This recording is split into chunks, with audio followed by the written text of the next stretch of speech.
Hello YouTubers, fellow collectors. Right, here we are at the back end of the year, decade. So I'm hoping to fit in not one, not two, but count them, 3 videos before the year turns. I'm going to start off today with, Merry Christmas and Happy New Year. I'll just throw that in case I don't see any of you before then.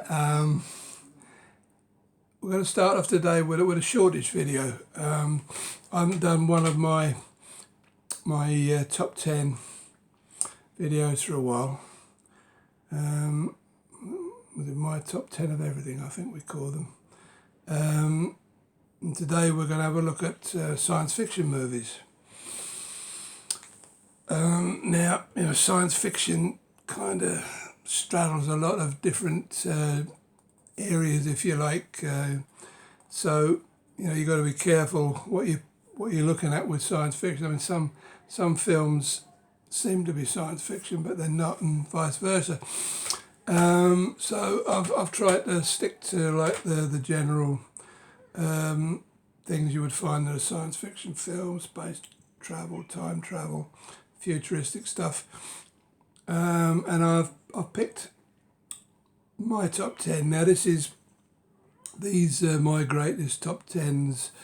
Are all subjective, it's just my opinion. So if any of you disagree violently with any films I might have put in, or many that I might not have put in, please enter the comments section, because I always like to get a bit of dialogue going with you guys. So anyway, let's get into it without any further ado. Okay, at number 10, I think it's fair to say that quite a lot of you might not have seen this one, might not even have heard of it. Predestination. It's ostensibly it's a science fiction movie about time travel. And if you haven't seen it, the first time you see it, it'll just fry your brain. It did mine. I mean, I think I've seen it 3 times now, and I'm still not entirely certain what transpires. But it's one of these causality loops. If any of you are familiar with that phrase in connection with time travel, it stars Ethan Hawke as a barman, and I mean, when it starts off, you wouldn't think it was a science fiction movie in any way, but because of the time travel aspect, it then becomes one. So, yeah, I mean, I really enjoyed it, even though I'm still not 100% certain what goes on there. But if you haven't seen it and you come across it cheap on DVD or something, watch it. It's pretty good. Okay, now in at number 2, might be a bit controversial, this one, because Prometheus.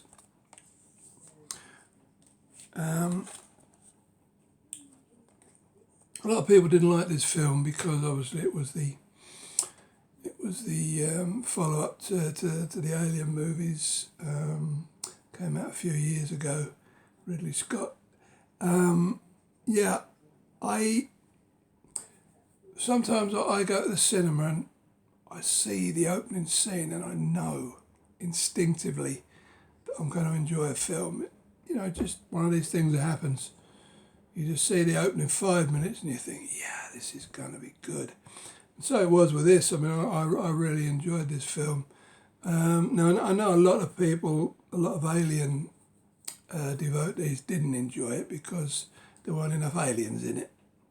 It's not until the end that you really encounter one of the xenomorphs. But it's got to me, it had a good story up till then, an interesting premise of going out, the 2 scientists going out and trying to find the origin of their makers, if you will. And that appealed to me. I thought it was a good story. and it was lovely. It was lovely shot as well, beautifully shot, and it had some interesting characters in it, like an android type of character played by Michael Fassbender. And yeah, I mean, I just thoroughly enjoyed it. I thought it was a terrific film. But I appreciate there's a lot of people who didn't share that sentiment. That was number 9 now. And at number 8, there's another Ridley Scott film, actually, The Martian.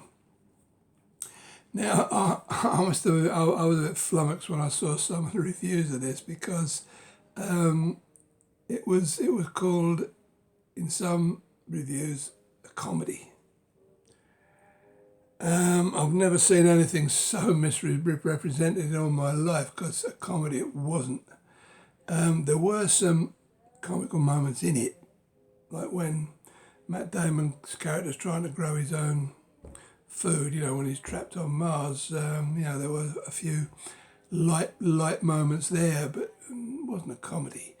I mean, basically it's just about a guy trapped on Mars, got separated from his ship, got trapped on Mars, and it was his story of him trying to survive until the unlikely event of him getting found by his crewmates. I won't tell you too much more about that, because I don't want to spoil it for anybody who hasn't seen it.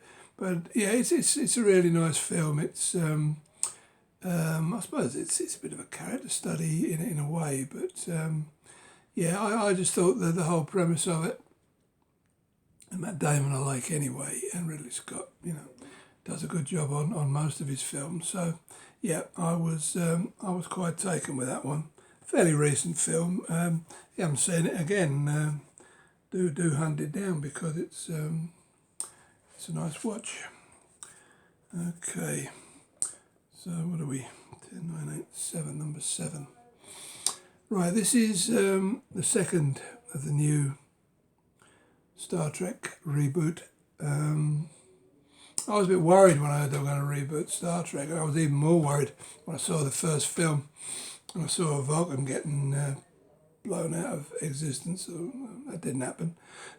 But of course, this is an attempt to please both the old Star Trek fans like me and the new viewers, just coming into it. And it did a pretty good job. As I say, this was the second film. It was actually a kind of a remake of another film I'm going to show you, Star Trek II, The Wrath of Khan, which was the original crew, William Shatner, Leonard Nimoy and all of those people. But this was kind of a homage to that. It wasn't a remake frame by frame, but it had a similar story. So you had Benedict Cumberbatch as the villain Khan, who was the titular villain of the one I'm going to show you later. And yeah, it's just a good romp, nicely shot, plenty of action, some nice touching moments in it that will appeal to both older fans and new. And yeah, it was just a thoroughly entertaining film. Really enjoyed it. Okay. Number 6. Now this one definitely caused a bit of consternation amongst some film fans, passengers. Now this wasn't well received at all. I've only met one person that likes it, apart from me. But I thought it was a terrific film. It was beautifully shot. I mean, this is just the ordinary Blu-ray version, but I do have the 4K version. It looks lovely in 4K.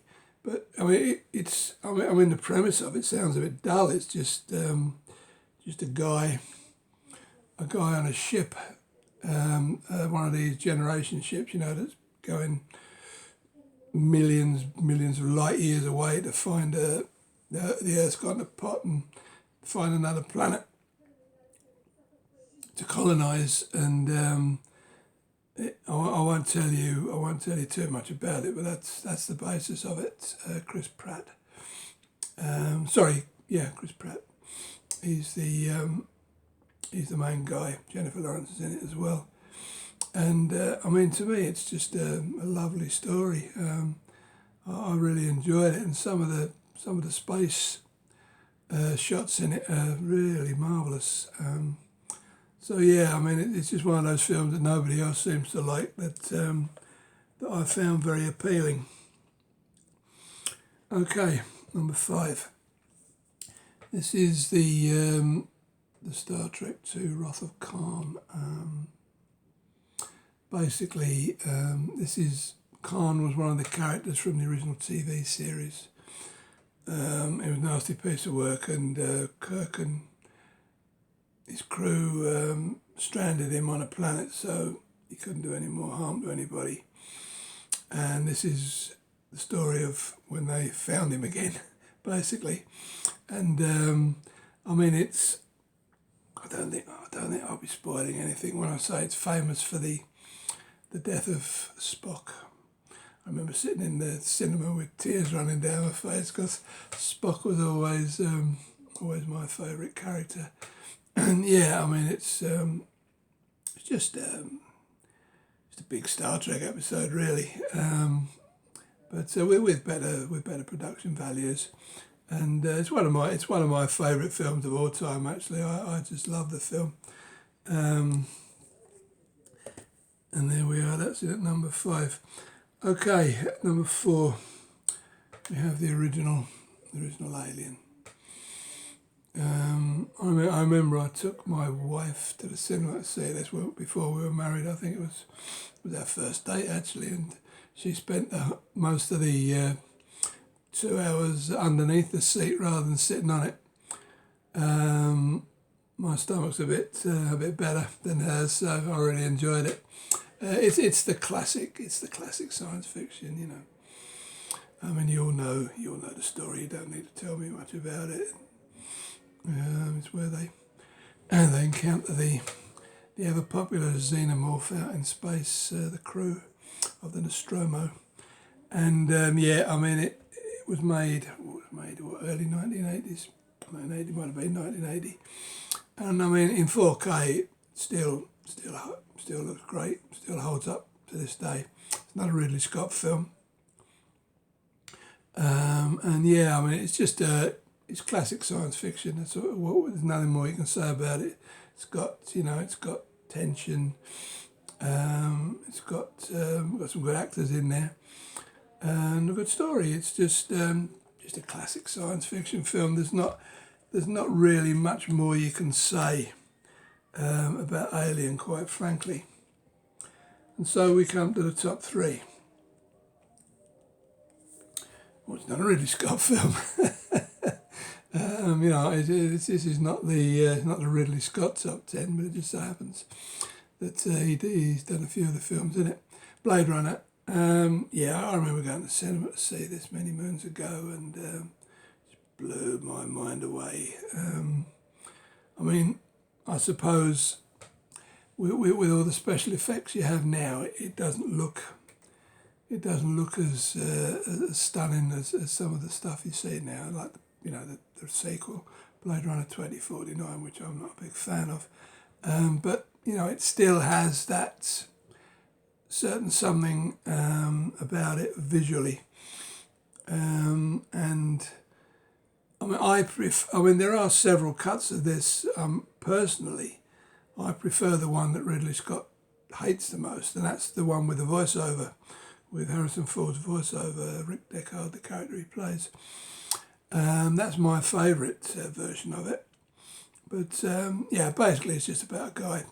He's known as a Blade Runner. He just hunts down replicants who are considered to be a clear and present danger to people. And so he has to go and hunt down these, I think it's four or five, I can't remember, replicants who have come back, who've overpowered their guards on some ship, and they've come back to Earth.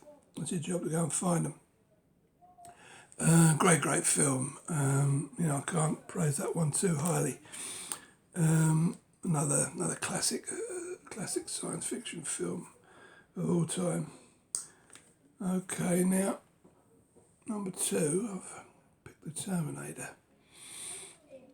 I think it's the only true Terminator film that really makes any sense. The rest of them have been a bit strange, to be honest, especially the more recent ones. Science fiction, I suppose, is one of those that kind of straddles present day shenanigans and science fiction, because people come from the future, so you have to classify it as science fiction. But I think everybody watching this will probably have come across Terminator film, and if you haven't seen this one, well, you're missing out, because this is the biggest and the best, in my opinion. Tells you the origin story of the Terminator and Sarah Connor and those people that that passed into legend now. They're almost sort of iconic characters. Got a great ending as well. So yeah, I mean the special effects are rubbish, to be quite honest, but they're all done in camera, and it gives the film just a certain feel. I'm one of these people that likes to see stuff done in camera rather than by special effects. So this is right up my street, and it's just a classic again. You can't really beat it as a science fiction classic. And my number one pick is a very recent film. It's Avengers Infinity War. Now, it might seem strange having a Marvel Cinematic Universe film as a science fiction pick, but I mean it is unquestionably science fiction. Although you have many of the superheroes, I suppose you could argue that most of the superheroes are science fiction based anyway, but I mean this film is set mainly in space. There's not much happens on Earth. It's all set in space or on Titan, where Thanos comes from. And this film, it sort of entered my top 3 films of all time straight away. I love it. I'm a big fan of Thanos, have been since the 70s when Marvel brought him into the comic universe, and I just thought it was a brilliant film. If you haven't, probably most of you have seen it by now, but if you haven't, please go and see it. Oh, please buy it, because it's one of the classic comic book films. It's also one of the classic science fiction films, as far as I'm concerned. And that'll always be my number one. But as I say, it's in my top 3 of films of all time. I absolutely love it. It's about Thanos basically trying to wipe out half the universe. If you haven't seen it, I won't tell you why, but that's the premise. And the superheroes try to stop him. Right, now as I normally do with these top 10 in this series, I normally do a couple of honourable mentions that didn't quite make the top 10. I've got to mention that one because it's Forbidden Planet. This is from the 1950s, 53. I remember going to the cinema to see this when I was about 16, 15. Scared the pants off me, some of it. It's classic science fiction. It's about a crew who go to a planet and find this scientist, sort of recluse, and he has done things that he shouldn't have done, and the crew suffer for it. And it introduces this Robbie the robot character. It's there again. It's just classic science fiction. I assume that they had some sort of special effects, but of course it was nothing like what you see these days. But it's just it's quite a taut film actually. There's a couple of scenes in it that are quite dramatic. It scared the pants off me when I was 15. One scene in particular. I won't tell you what it is if you haven't seen it. Now, as I said, you might disagree or agree with my top 10 based on whether a film was mentioned that shouldn't have been, or whether you think shouldn't have been, or whether a film wasn't mentioned. Now, I only mentioned this because it is a decent film. I just don't like it. I won't say I don't like it. I think it's overrated. I think it's very ponderous at the start. It takes too long to get where it's going. I mean, the opening 20 minutes, I remember sitting in the cinema and I was yawning. It was that boring. But I mean, as a piece of science fiction cinema history, you can't deny it's a decent film. It gets better as the film goes on, but it's one of those that doesn't really answer the questions that the film poses. It ends up a bit enigmatic, shall we say? But I thought I would include it as an honourable mention because although I'm not a big fan, I acknowledge that it is one of the classics. And there we have it, ladies and gentlemen. As I say, I've got another couple in mind, films in mind. I'll try and squeeze them in before the end of the year. So I'll just end up by saying thank you for watching this one, and hopefully I'll see you very, very soon. Bye-bye now.